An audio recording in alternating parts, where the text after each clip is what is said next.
I'm going to try and summarise here my experiences with the game Storm of Steel. Perhaps the first thing that I would note is that it was great fun playing with a big box game. You get quite a lot in the box. For example, you can see here all the counters for the nations. That doesn't include the status counters. So not all of these came into play. You get enough for like shock troops and armoured units for each side that may or may not come into play. For example, Russia couldn't mobilise all of their troops all at once and so forth, but that's a lot to play with, and you get a lot of map to play with. First thing to note, someone mentioned it to me, is that when they played this, they folded the map across there.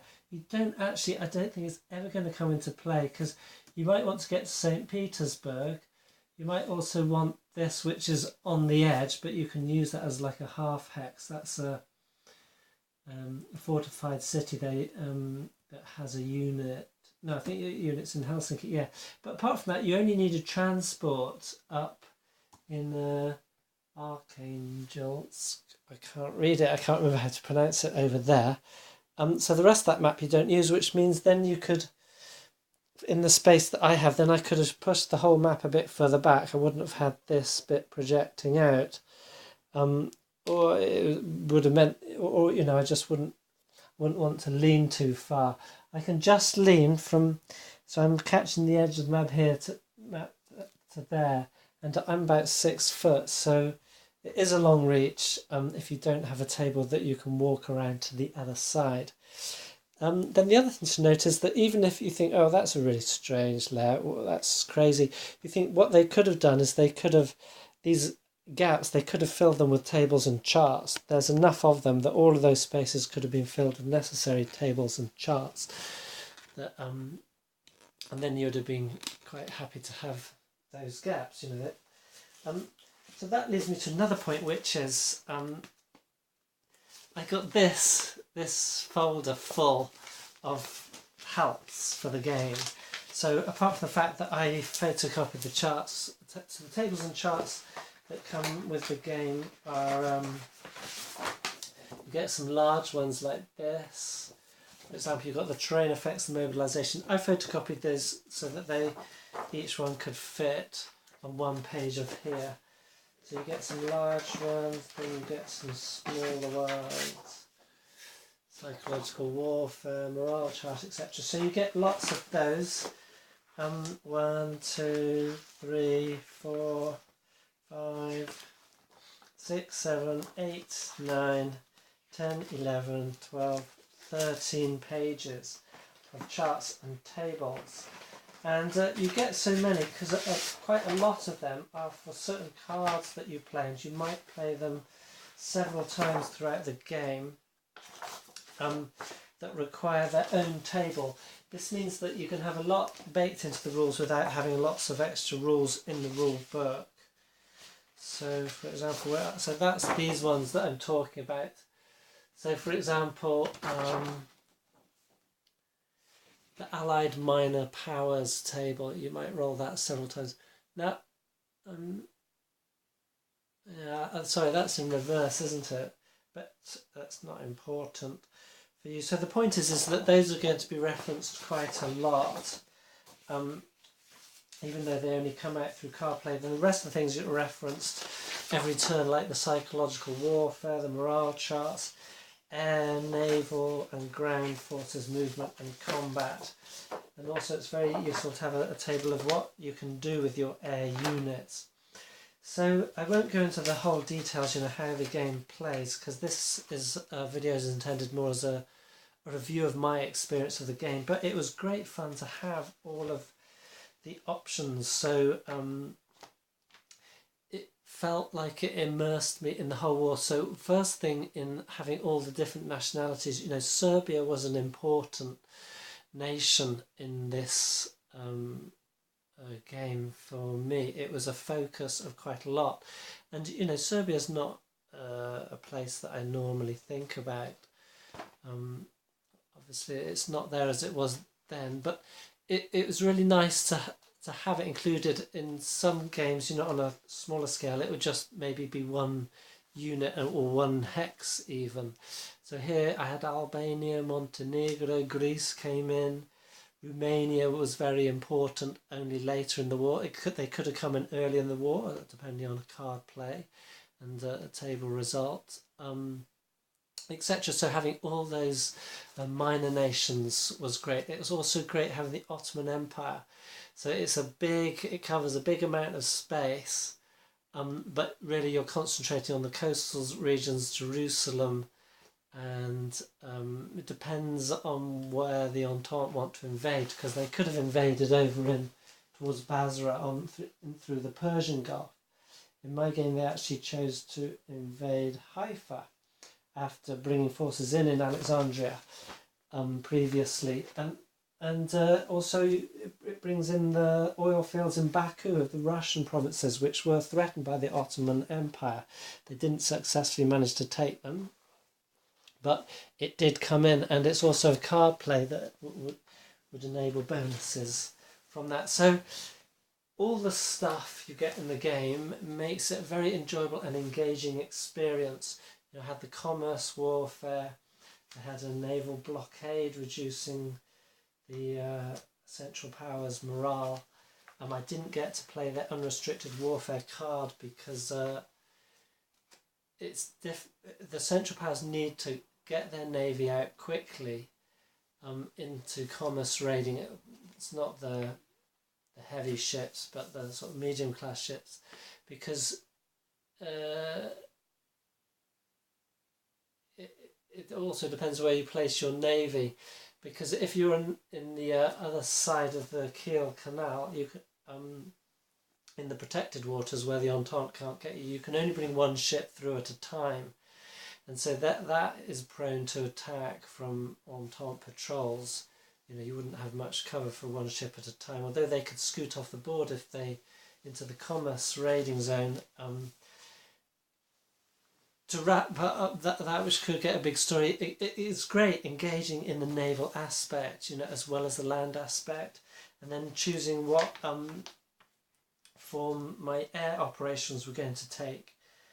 I just got up to the point where we were engaging in strategic bombing, and the Entente actually gained air superiority. Didn't ultimately help them in the end.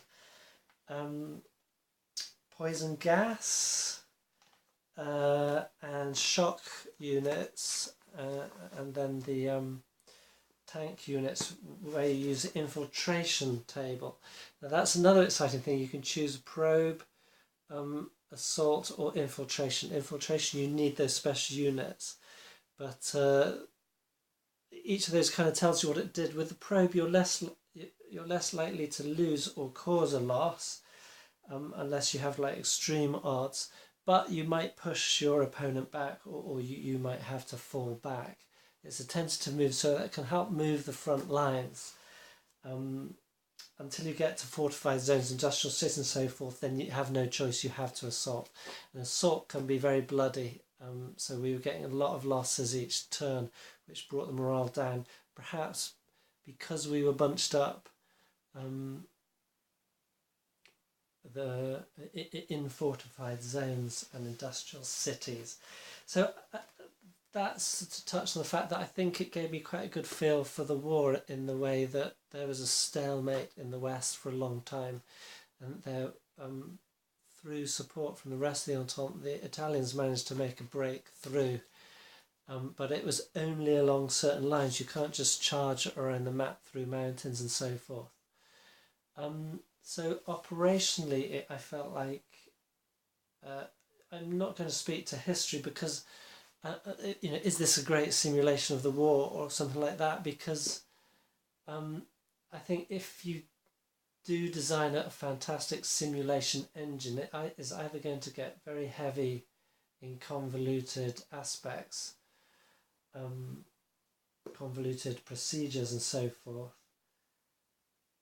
or you have to abstract so much out that it's not really a simulation, but more what I like with this game, which it becomes an evocation. And I felt that it evoked my imagination of the operational, political, and military aspects of the war at this scale in a way that was very satisfying to me. Having things like the cadre level, meaning certain units were able to move through zones of controls, whereas other units weren't. For example, the Germans were able to do that to the Russians, not vice versa.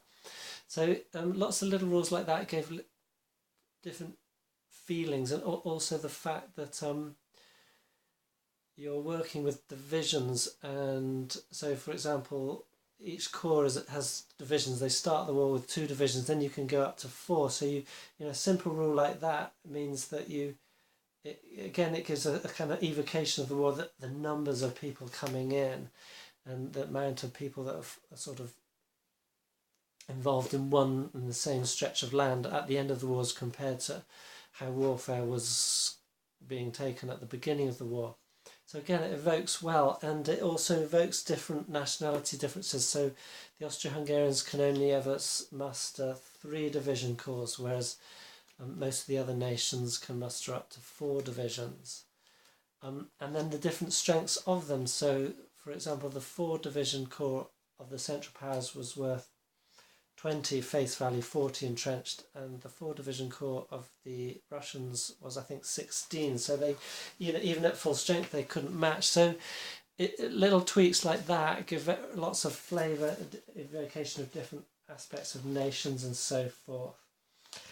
So I think that way the game does, it evokes a lot of the difference and modulation of the aspects and the nations, the combatants of the war in quite a few rules, through having those little tweaks like cadre levels, different combat tables, and then likewise with the cards, having lots of different tables for different card plays. Not every card play, but certain card plays. Like, are you going to go for an ultimatum or diplomacy against a country? And it doesn't involve a lot of rules, it just involves a card decision and a roll on a table with modifiers. So yes, and to speak again to all of this, so there's all those charts and tables, but then in addition to that, I've also broke down the scenario. But well, in fact, I had the first edition of the game, but the Decision Games website wonderfully offers you the latest edition of the rules. So I got the latest edition rules, which have, I already had all the errata, which I put into my handy rule book. But there's one change in this, which is in the naval sections, which would make quite a big difference. It could make a big difference in that you check for domination of sea areas. So although you might have, in the first edition, you might have navies from either side, say in the Mediterranean, and they can both perform amphibious invasions. Only one per. I think there's only one per side, per player, per turn. But they could both do that. In the second edition, you have dominance, so you would check at the end of every turn, depending on the number of ships put at port in that region or even at sea. And then you would roll to say who has dominance. And if you don't have dominance, then you wouldn't be able to do an amphibious invasion, even if you had units on it. So I didn't get to do amphibious invasions with the Central Powers. I was going to, but the Austro-Hungarians and the Ottomans joined together, and they destroyed a fortress. And then they needed to go and bring a unit to try the amphibious invasion on the port the next turn. But in the mobilisation phase in between, the Russians fortified it, and it was just too strong. I didn't fortify it, rather they put a unit and entrenched a unit in it, so they'd been forewarned and it wasn't able to come off. But that is possible, and the Central Powers could build up a navy much greater than they did historically, but that would have been at cost on the infantry, and that they needed the infantry in the invasion of Russia, because obviously you have those huge fronts. You have to keep your flanks guarded, and yeah. So anyway, so scenarios. I've played 2 scenarios. One the whole shebang, and one just the whole war in the East. That was quite a few years ago, but I remember it a very enjoyable experience. There's a lot more scenarios in here. So for every year, from 14 to 18, there's 4 scenarios. And there's even a 1919 scenario. And then just the Eastern Front, as well as the whole thing. So a lot of scenarios to play with. And I'll sort of say it now while I think about it, is that the playing the whole thing was a great experience for me, but it did get a bit much, because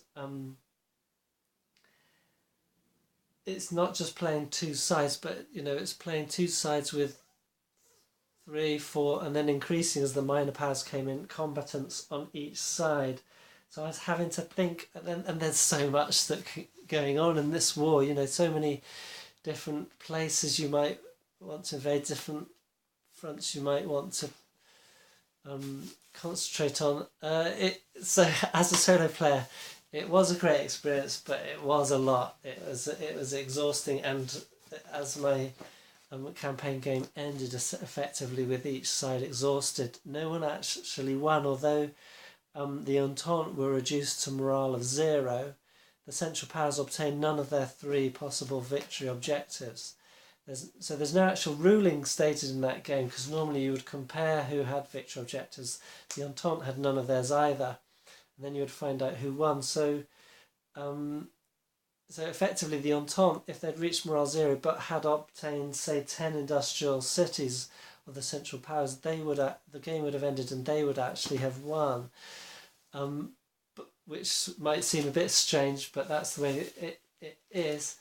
However, I had the reverse, in that the Entente reached morale 0, so the game ends. Central Powers didn't obtain any of their objectives, so no one won. The war ended in exhaustion. Although I had to theorise how the international situation would look afterwards. So I would surmise that both powers agreed to finish there. And it wouldn't have been a very forced peace, because the Central Powers were down to very low morale as well, and the Entente were actually making great gains. They'd just taken Munich and were able to enter the heartland of Germany, which meant Germany would have had to withdraw out of Russia, even though they were like 3 hexes from St. Petersburg.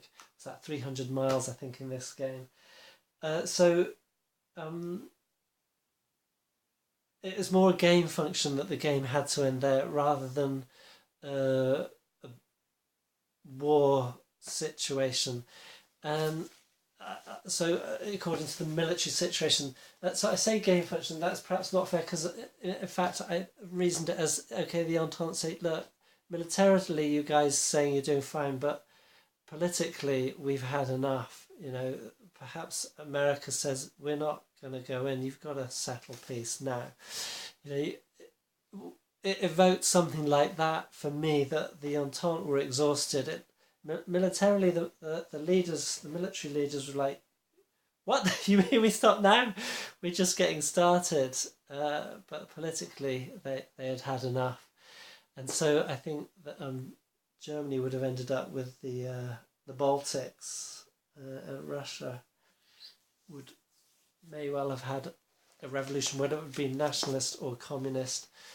I guess Lenin wouldn't have been sent in by Germany the same way it was historically, but so I think it would probably be more of a nationalist revolution, communists perhaps trying to co-opt that.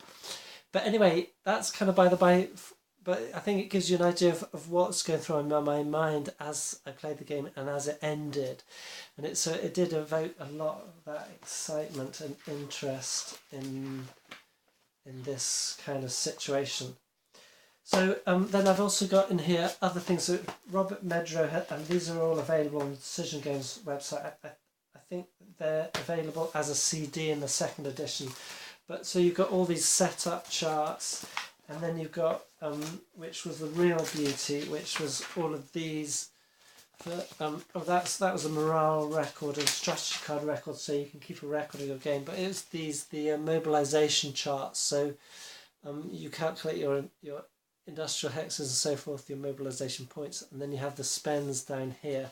So that really helped, but that was also part of the exhaustion of the game, because I ended up with 1, 2, 3, 4, 5, 6, 7, 8, 9, 10, 11 nations, and the United States might come in the next turn or two. So it would have been 12 nations to handle their economies, i.e. their spends, ability and their spend each turn, which was great fun to start with. But I think it took at least an hour each turn, and so although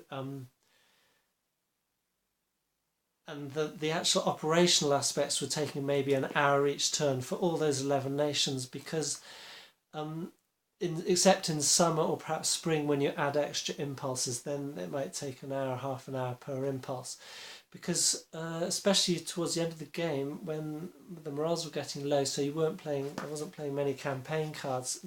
You've got static fronts. You're only pushing in a certain area for concerted effort. So there's only like 2 or 3 real movements, maybe an amphibious invasion going on. So the operational aspect was quite quick, and then the production mobilization aspect it's very quick and easy to do procedurally. It's just there's so much of it, as it took a while. So yeah, and then so that's that. So what to speak about is, okay, the rules. Like the rule book did, like I say, have errata. I don't really have a problem with that. We have to accept that as just the nature of the hobby. There's not the money, is there? For I understand companies, they just have to keep producing games to keep selling them, so they don't have time to develop them to perfection. Unfortunately, it's the kind of, I think, we're all attracted to buying new stuff, and they're not, and it's kind of a niche hobby, so it's not like they could produce that. If this game was developed to perfection and it was absolutely flawless, that they would sell 5 times the amount of units, or even 2 times the amount of units than they probably will sell, even if it's just developed rough and ready and on the shelves in our hobby. That is the truth of the matter, is it not? So we have to accept that we continue perfecting products for the publishing companies and assist them in the errata and so forth after. So I was fine with that, and it wasn't too bad.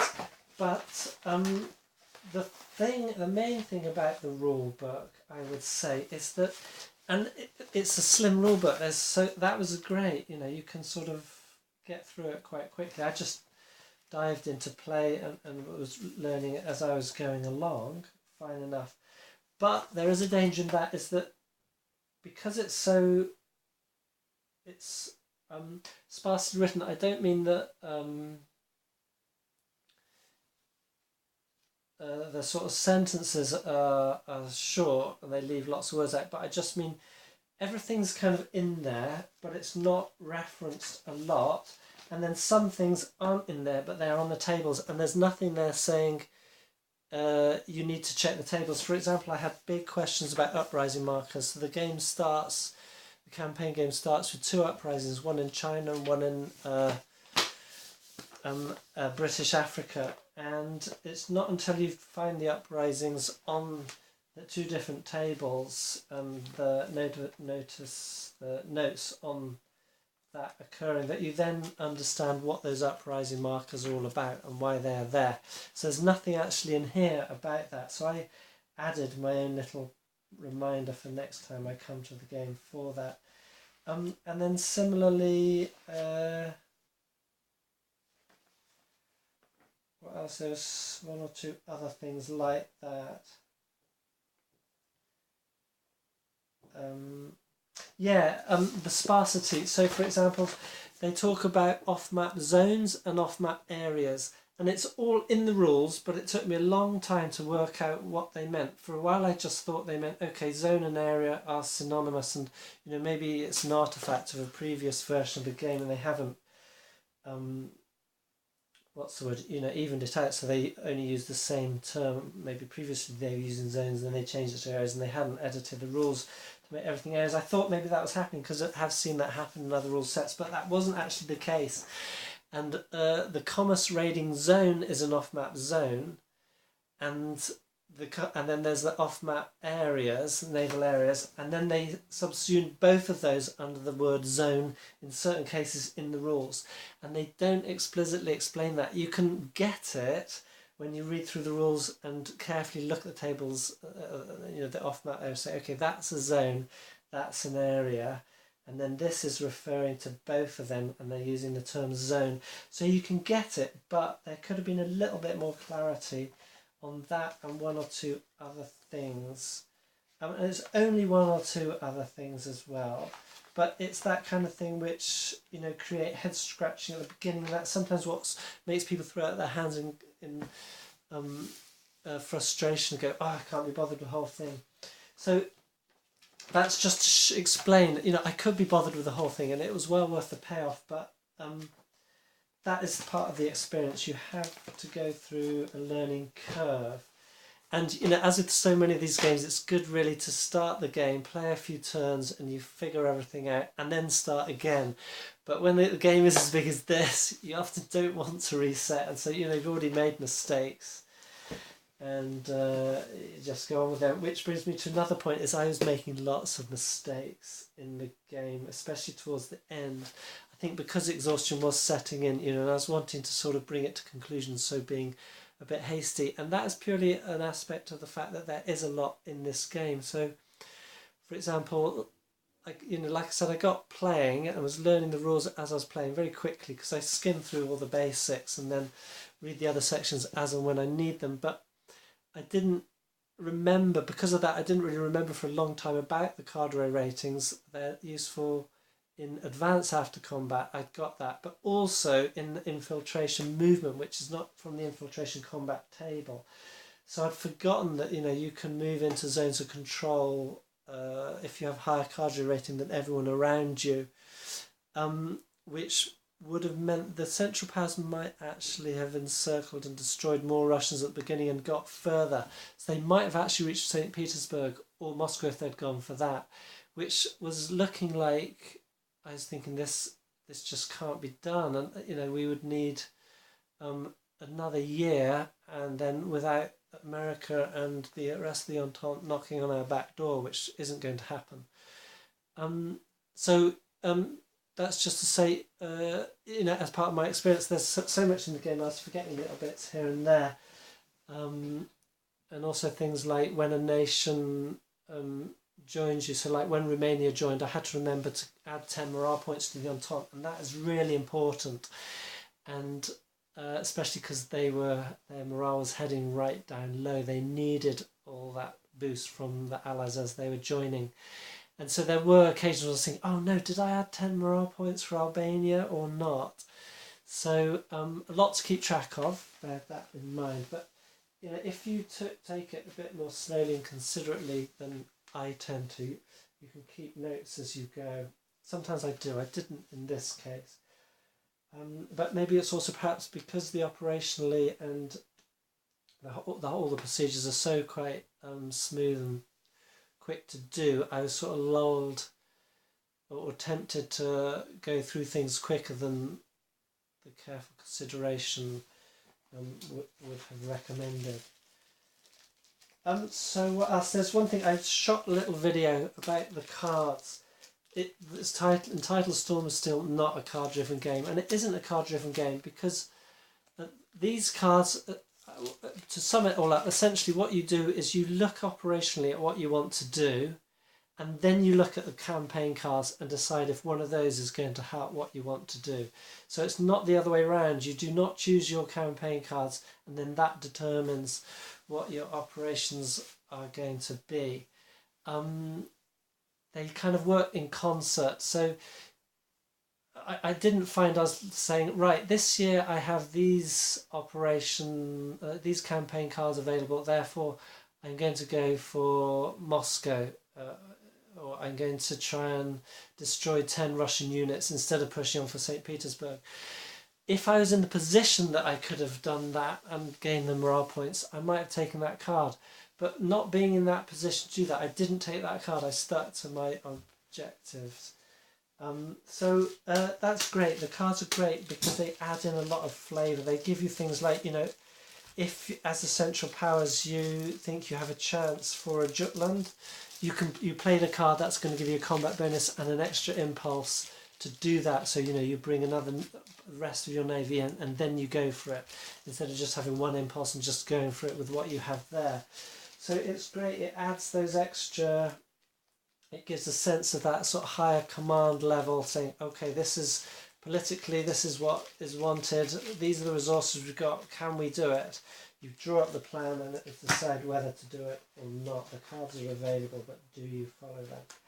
So that was great. And also the cards enabling development at your own pace of things like the air doctrine, as the use of air units increased, deciding if and when you produce shock troops or tank units, and then the difference in each side. So each side has the same abilities, but for example, it's less likely that that you roll it. On some of them you roll a die. So for example, you spend the mobilization, and then the Central Powers on a 1 or 2 they get the shock troops. For the Entente on a 1 of 4, so they're less like the Entente are more likely to get them soon. The Central Powers, it's more likely to cost them more, but they could get them later. Well, they might be fortunate to get them sooner. So and it's those might be's as well which make it exciting. So it's not just a sort of machine that you can ratchet out. And I've heard comments against the psychological warfare in that there's only 1 or 2 things to do, i.e. you throw all your agents into propaganda and that will ratchet up your morale each turn. Well, no, I disagree, because sometimes, like, I found espionage really great as the Central Powers to find out what the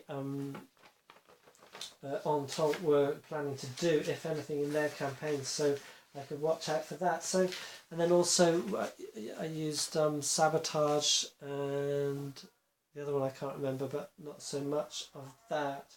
But I did use all parts of them at different points in the game. So that's another great aspect. I'm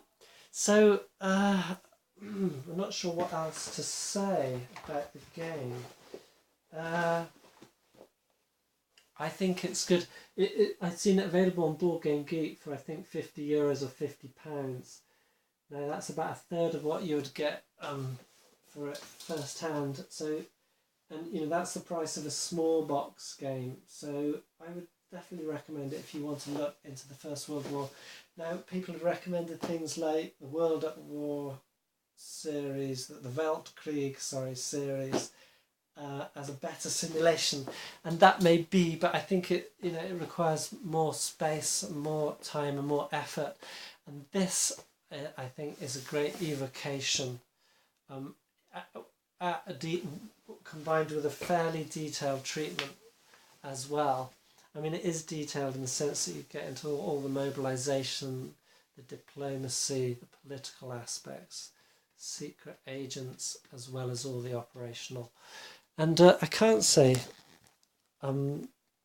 much more than that. That is my experience. It was a great ride. It was exhausting in the end, and I would definitely do it again, but not straight away. Though, as a final word, I'd say, because there are so many scenarios, I think what I'll have to do another time is do a video of one of the smaller scenarios. So for example, you can take the West Front. So for example, you could take 1914 and you could have the West Front, the East Front, or the lights go out scenario. No, or the whole campaign game, which I did. So the lights go out.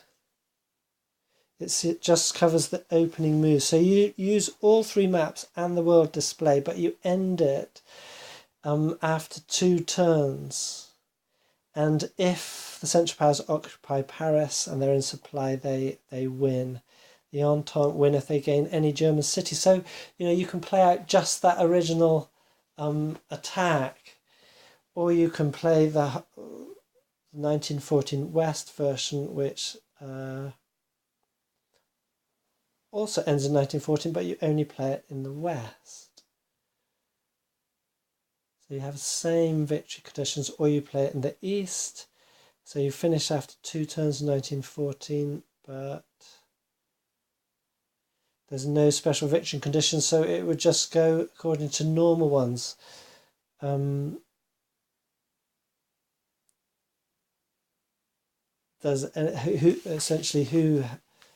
If you bring your opponent down to, let's say, medium morale, I think would be a victory in that case, and so forth. So 1917. So you have 2 turn, 4 turn game scenarios.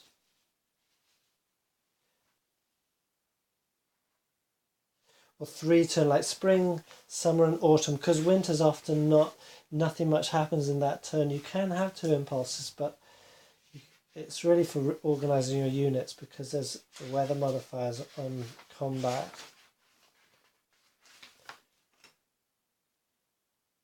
Yeah, so the yearly scenarios are only for a year. Extra scenarios cover the whole war in the East or the whole war as it goes. So that's interesting. You can't actually play, say, from 1917 to the end of the war. Well, I suppose you could. There's nothing to stop you going through and using the regular victory conditions. So anyway, so each of those scenarios has its own setup determined and some special rules. So there's a lot of different things you can do with the game if you don't want to play the whole thing. And the operational aspect is exciting enough with the different morales, the different combat tables, the different cadre levels, and the command capabilities of the headquarters, combined with extra impulses and combat modifiers depending on your card choice that you play, that any one of those small, even a 3 or 2 turn scenario would be very interesting to play out just as a study of part of a front or a year. So I think it's a good game, and like I say, it gave me a great evocation of the war and exhausted me in the same manner.